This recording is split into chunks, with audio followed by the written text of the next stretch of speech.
Amém. Voltamos. Amém. Vamos lá. Terceiro ponto, dando continuidade: profecia, inspiração, métodos e lugar no cânon. Amém. Cânon era a forma de se medir a veracidade dos escritos. Primeiro ponto: os modos de inspiração.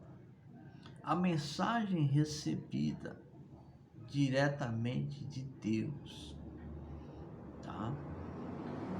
Então, a gente chama de teofania.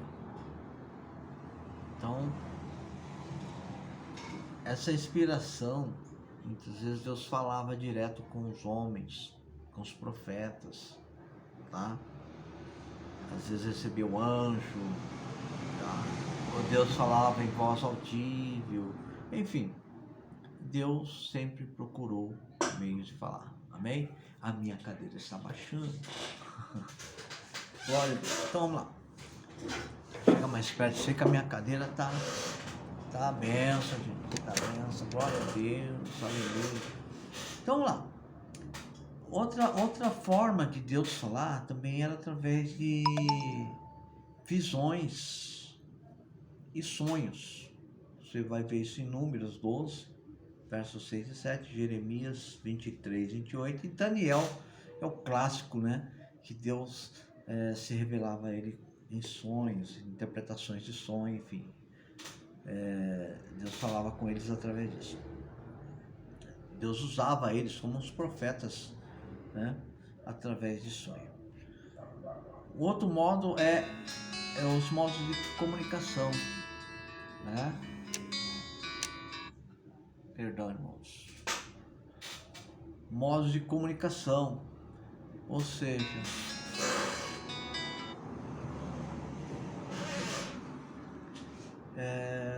quais são os modos de comunicação? A mensagem através de alegorias e símbolos e parábolas, tá? Então, Deus também se utilizava desses artifícios.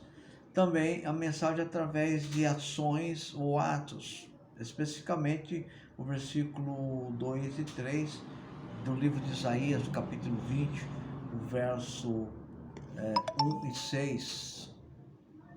Nós vemos também, né, as frases fundamentais usadas pelos profetas. Os profetas acostumavam falar as seguintes frases: assim diz o Senhor, diz o Senhor, né? Então eram essas expressões que os profetas usavam, tá? Então, assim diz o Senhor. Isaías falava dessa maneira, Jeremias também falava dessa maneira, tá? Amós, Obadias, Miqueias. Então os profetas tinham esse linguajar, como também ouvi a palavra do Senhor, assim veio a mim a palavra do Senhor. Então, quer dizer, ele não falava aquilo que ele achava, ele falava aquilo que ele recebia.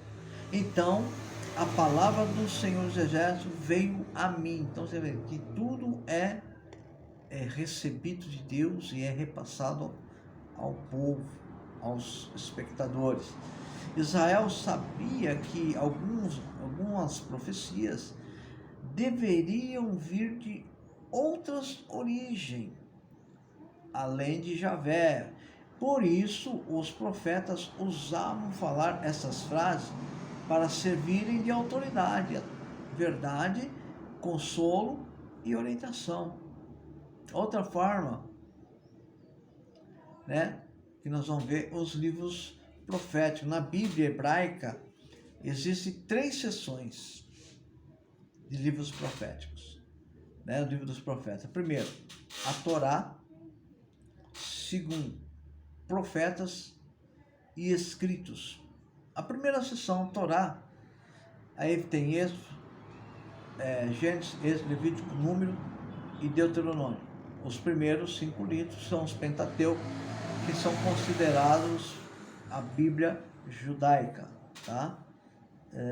Também os Islã usa a Torá. A segunda seção, que seria os profetas, que é os Nevilim, esses são subdivididos em dois grupos. O primeiro grupo, profetas anteriores, né?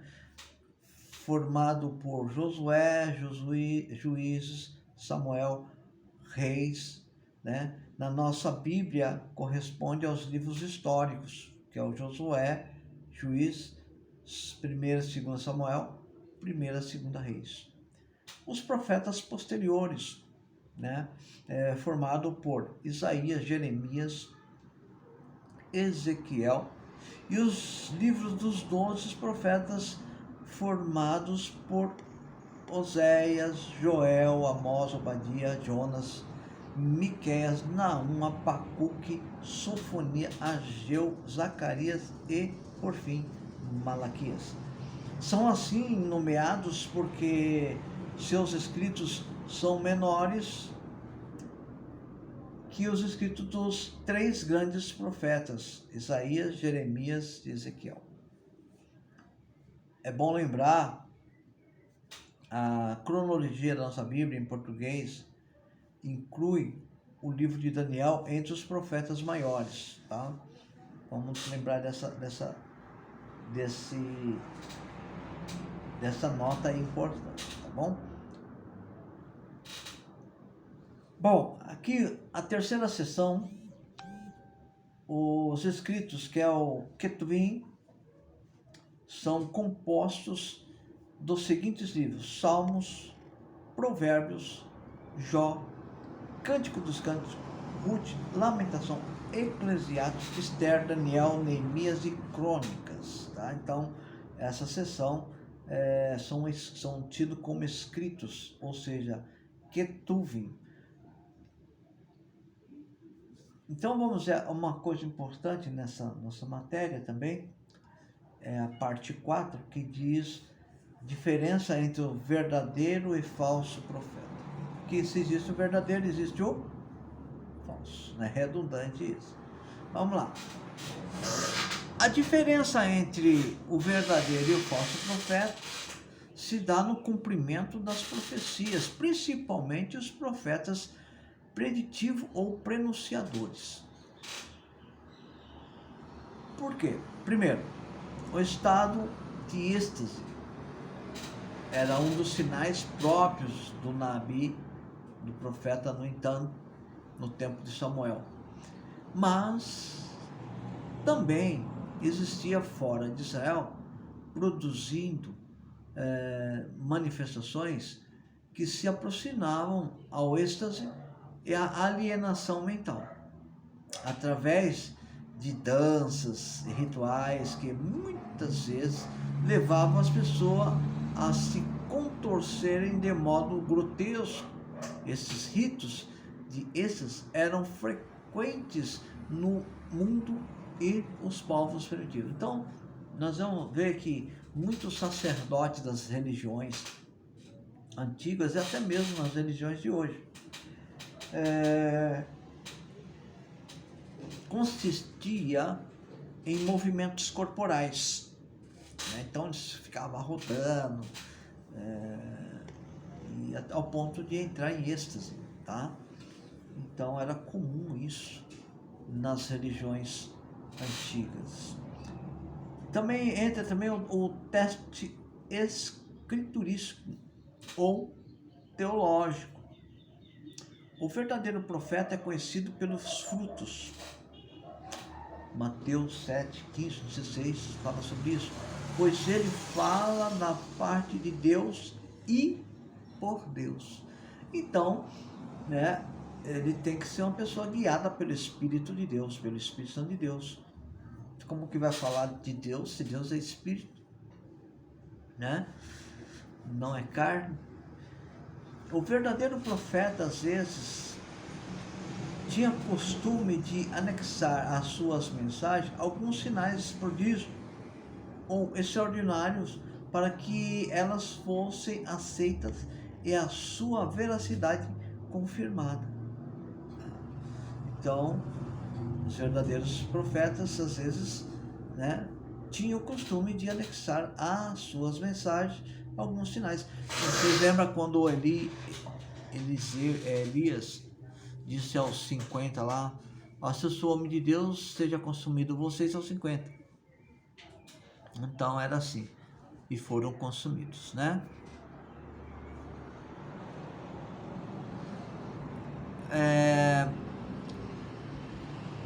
O verdadeiro profeta, às vezes, recebiam comunicação da vontade de Deus através de sonhos ou visão, tá?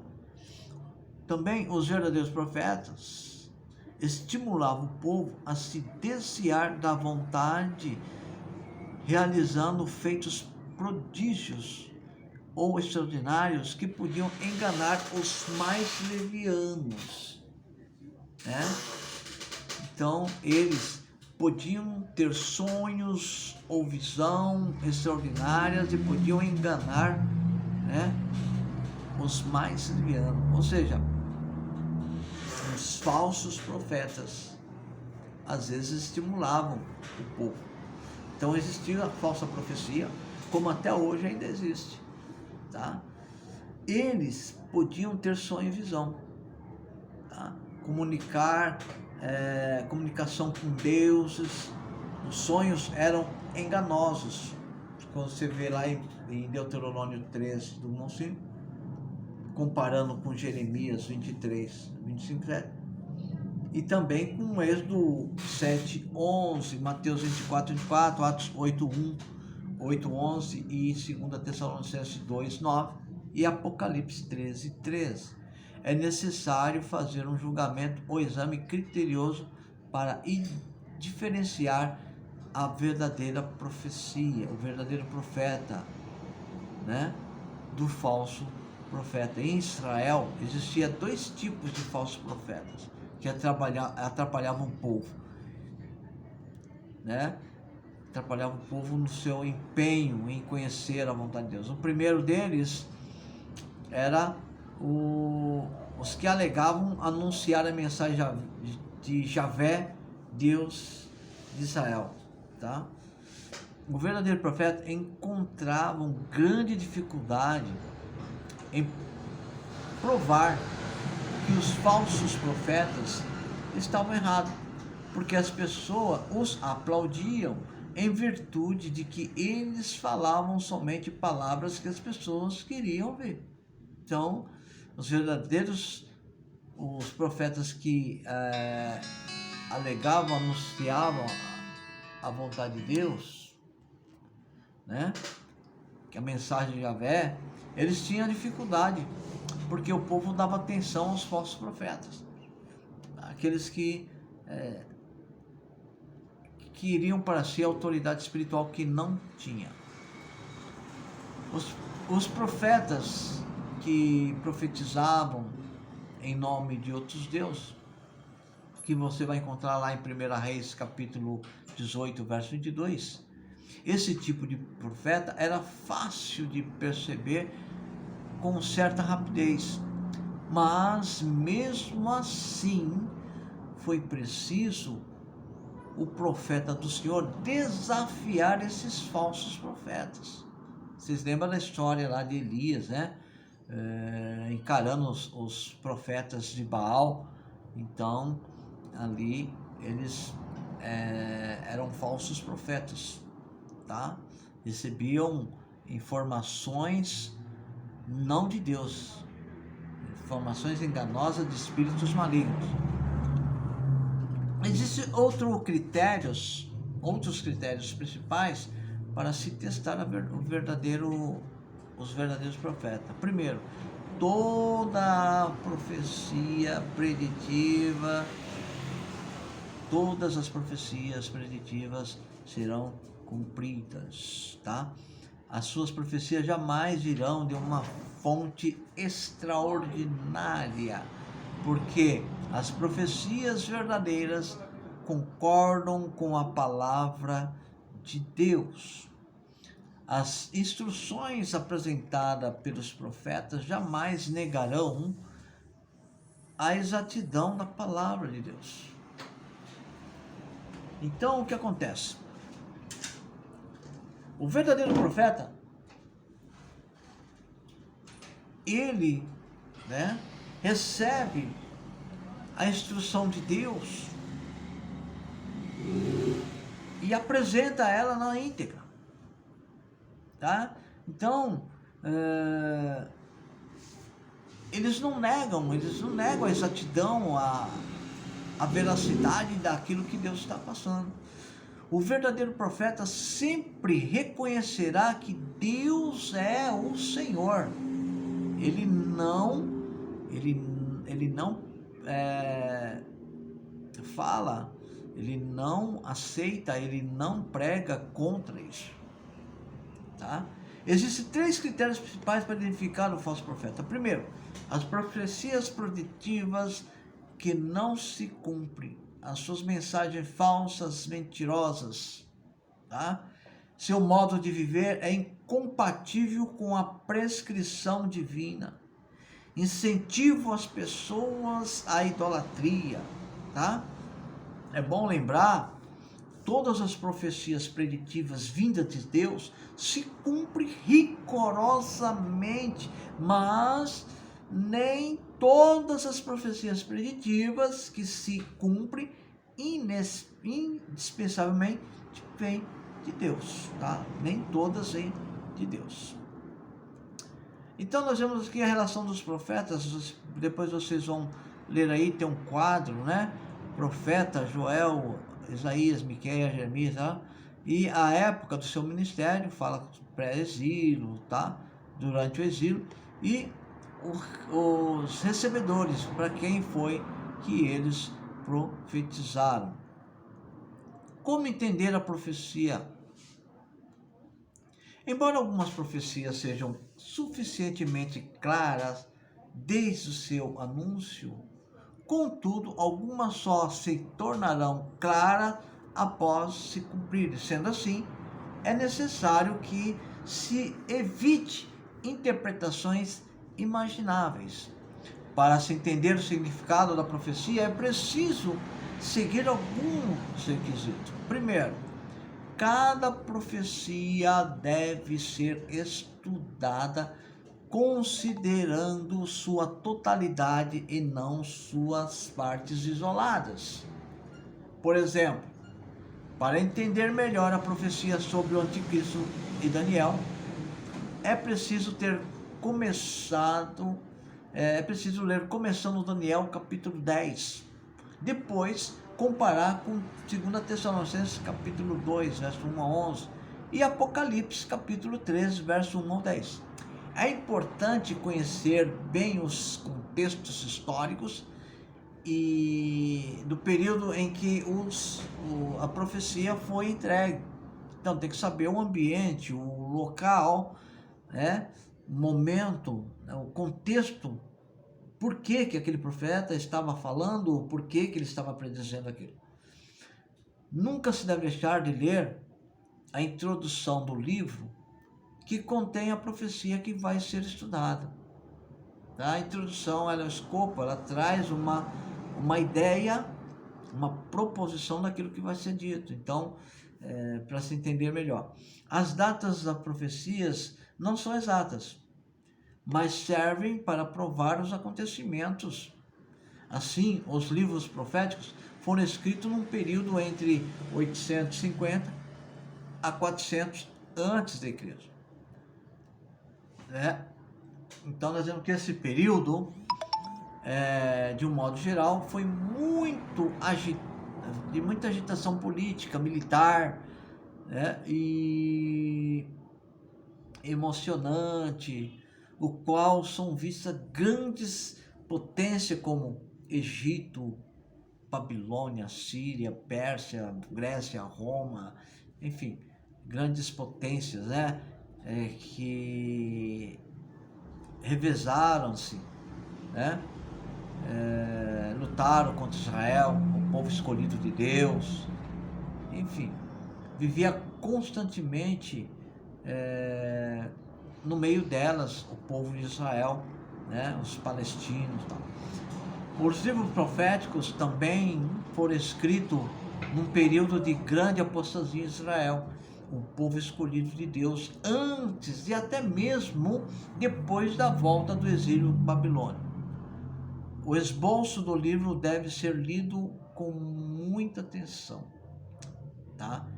Veja quem são os personagens principais envolvidos nas profecias, o que fizeram, qual foi o resultado das suas atitudes,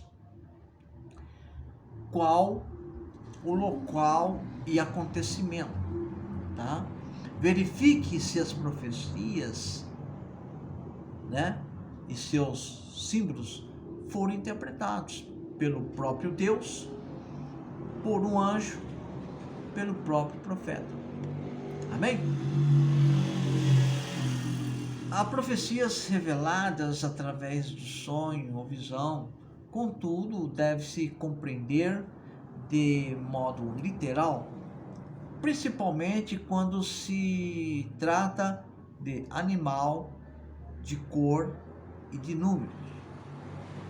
Para descrever uma visão extraordinária ou fantástica, o profeta pode usar uma linguagem que não é terrena, né? Exemplos em Apocalipse. E o que estava assentado era com aparência semelhante à pedra de jaspe e de sardônia, e o arco deste estava ao redor do trono, era semelhante à esmeralda. Outra parte, Apocalipse capítulo 4, verso 6, diz assim: e havia diante do trono como um mar de vidro semelhante ao cristal, e no meio do trono e ao redor do trono 4 animais cheios de olhos por diante e por detrás. O Apocalipse 4:7 também havia diante, e o primeiro animal era semelhante ao leão, e o segundo animal semelhante ao bezerro. Enfim, aí tá, vocês depois leem. O cumprimento de algumas profecias tem por princípio o cumprimento de duplas relação, isto é, profecia que tem o cumprimento profético imediato, parcial, e o cumprimento profético completo em tempo futuro. Exemplo tradicional, promessa do derramamento do Espírito Santo, lá em Joel capítulo 2, verso 28 ao 32. Esta profecia se cumpriu parcialmente em Atos capítulo 2, verso 17.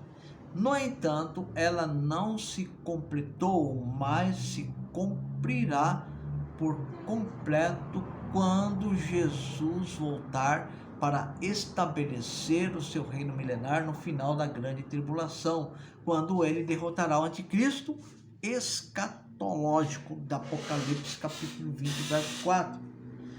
Os requisitos acima ajudarão muito o estudo e a compreensão das profecias.